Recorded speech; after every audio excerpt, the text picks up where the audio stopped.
Welcome to the podcast entitled Health and Wellness Briefs, Tactics for a Better You. I'm Dr. Bernadette Melnyk, Vice President for Health Promotion and Chief Wellness Officer for The Ohio State University. This podcast series is brought to you by my CWO office and wonderful Buckeye Wellness team in order to provide you with evidence-based micro-learning modules to optimize your health and well-being. Our podcasts start by taking a dose of vitamin G. Given that vitamin G, or gratitude, is one of the simplest research-based strategies to improve mood, sleep, and optimism, and reduce stress and blood pressure, please take a few seconds now to think about who or what you're grateful for today. Give a dose of vitamin G to someone today for even more benefit. Today's topic is working parent burnout and solutions to help. My guest today is Dr. Kate Gawlik, who is my wonderful colleague and a clinical associate professor in the College of Nursing. Kate and I do a lot of work together, and one big element of that work is on working parent burnout. So, Kate, I'm excited to welcome you today. Thank you so much. I'm excited to be here. So, Kate, do you remember during COVID, you walked in my office and you said, Bern, we have an issue here. I'm really struggling with working parent burnout. So what can we do about this? Do you want to give some background then on just that fabulous question and what it led to in our work together? Sure. Yeah. So this was, pandemic era. And I was at the time that the pandemic really first occurred. So March of 2020. I had a 10-month-old, a 3-year-old, a 5-year-old, and a 7-year-old. And so I, all of a sudden, in an instant, like everybody else in the world, my life changed so drastically where I was trying to be a parent for pretty much a baby. I was trying to be a preschool teacher for my 3-year-old. I was trying to be a kindergarten teacher for my kindergartner, and I was trying to be a second grade teacher for my second grade teacher, in addition to having my job and trying to be a good spouse and a good daughter and a good friend and all the things. And I just felt like it wasn't sustainable, and it was an overwhelming feeling of exhaustion. And that really led me to think about, I had heard the term burnout related to other things, but the very first time I heard parental burnout, I was like, oh, that's what I'm feeling, like this, overwhelming feeling of exhaustion in being in the role of a parent. So it wasn't at that time necessarily due to my work. It wasn't necessarily due to any other things regarding just this this overwhelming feeling of being burnout in my role of being a parent. So I thought to myself, if I am feeling like this, I bet you that 90% of parents that are currently at home with all of their children and doing all of the things that I'm doing, I bet they feel that way too. And so that's kind of what led to this. And everybody was struggling during that time. But I think that was especially hard for parents who were working because they still had to maintain their work performance while doing all of these other things. And it just was not it wasn't something that, in looking back, I don't even know how we did it. The two of us got our heads together and we started thinking that this is something we should talk about. And we should open up and have parents talk about this too, because it helps when we talk about things. And so that's when we talked about coming up with the Working Parent Burnout Scale. Sure. So, Kate, if you remember, you said, Bern, let's create a parent burnout scale. And I said, I think a couple already exist, but do any exist that tap working parent burnout? And we said, let's go check. And we checked and we couldn't find any valid and reliable scale that was specific to working parent burnout. So we creatively said, we're going to go ahead and create that scale. We did that through a rigorous process. We actually surveyed a lot of Ohio State parents, and our findings were pretty much what we suspected, in that about 2/3 of the parents that completed our scale were really struggling with this construct of working parent burnout. Our findings showed some really startling things that I think people need to be aware of. And Kate, why don't you talk about how those findings affect both parents and their children? Yeah, so we looked at a lot of different behaviors as far as the children, and then we also looked at things like mental health conditions, both in the parent and the child. And we know really burnout seems to be involved with all of those. So child externalizing behaviors, internalizing behaviors, attention behaviors, all of those are highly correlated with parent burnout. So when we talk about internalizing behaviors, those would be things such as, feeling down, seeming, depressed. Externalizing behaviors would be things like fighting with other children or being argumentative. And attention behaviors are things like inability to sit still or fidgety. So those types of behaviors in children. The other thing that we found and discovered was that parent burnout is also, in some regards, associated with higher rates of maltreatment of children. So specifically things like insulting and criticizing children, those types of punitive behaviors from parents too.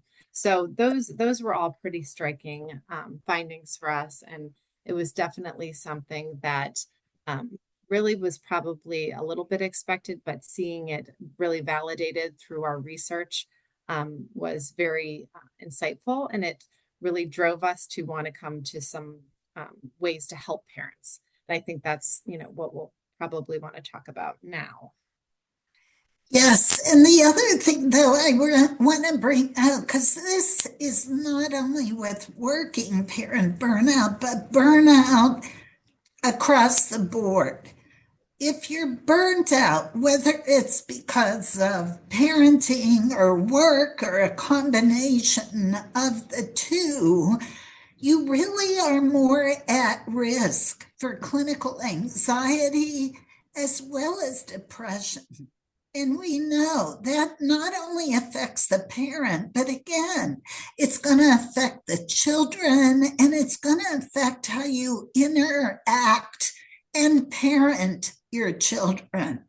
So, Kate, before we get into solutions, I think people need to be aware, what are the symptoms of working parent burnout, or just parent burnout in particular? Yeah, that's a great question. So it's that feeling, that overwhelming feeling of that chronic stress and exhaustion of being in the parent's role. And depending on the degree of burnout that exists, it can alter your ability to actually, function more or less, or even just connect with your children. So you stop having as much empathy, would be an example. So that detachment, from the child.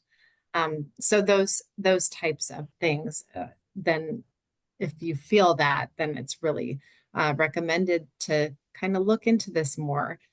Look at our scale, take it, see how you come out as far as a score, and then seek out different opportunities to help decrease some of that burnout, connect with a mental health care provider, or even pediatrician can be helpful in some regards.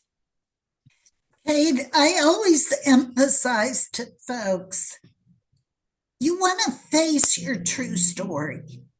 That's the key to starting to change that story.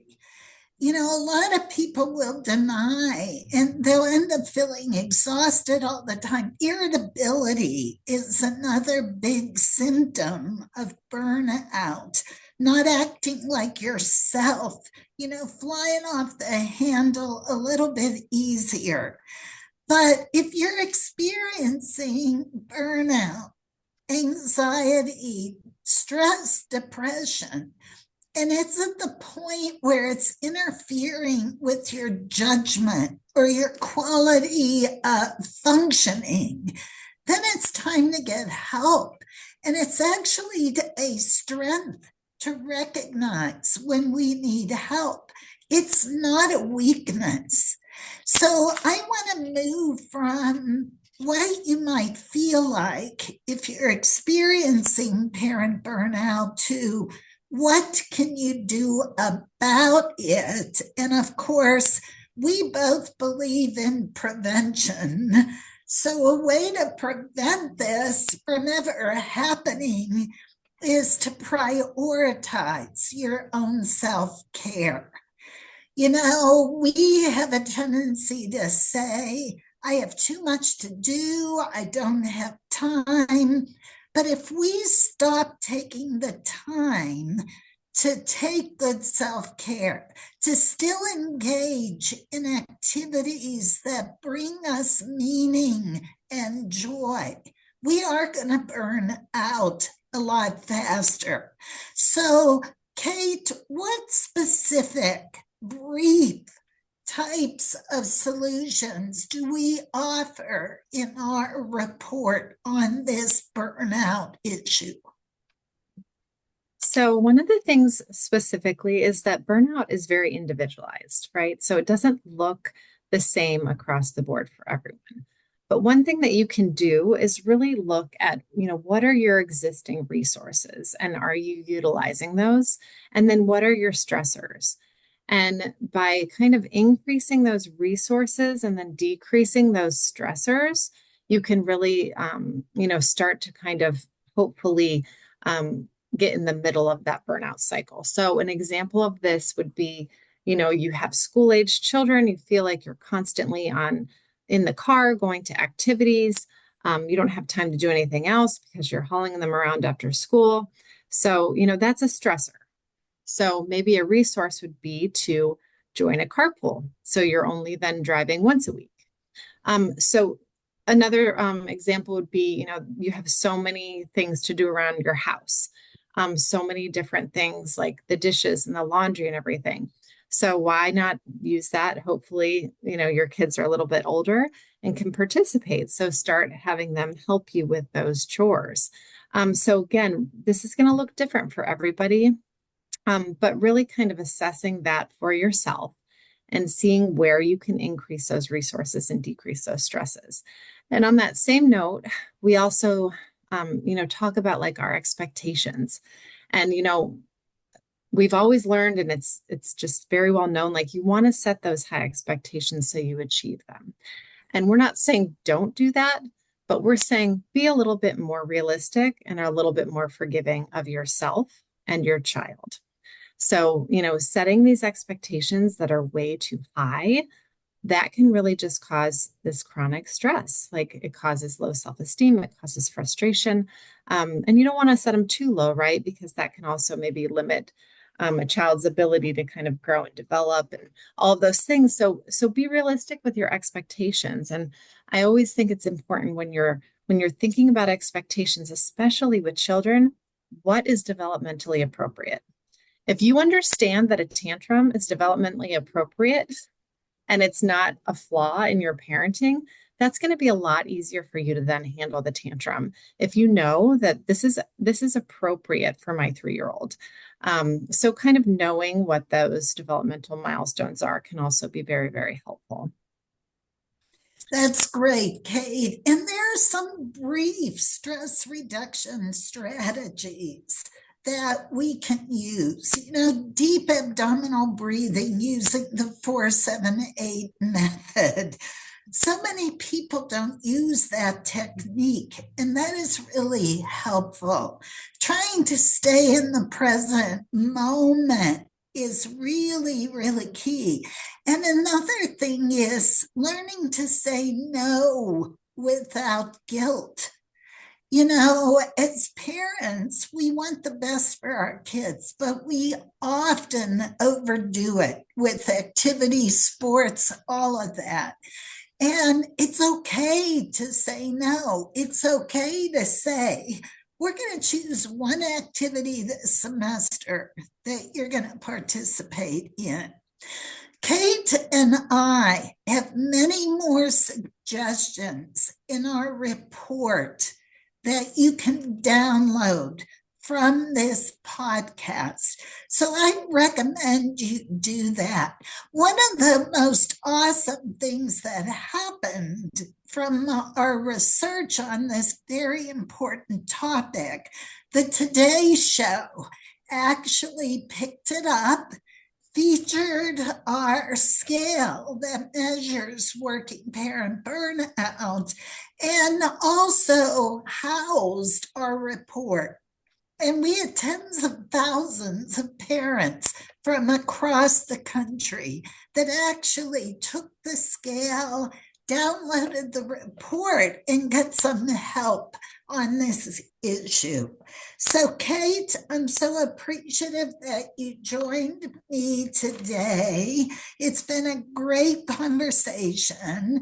Kate and I have more plans to address this particular topic, so stay tuned. Thank you for listening to Health and Wellness Briefs.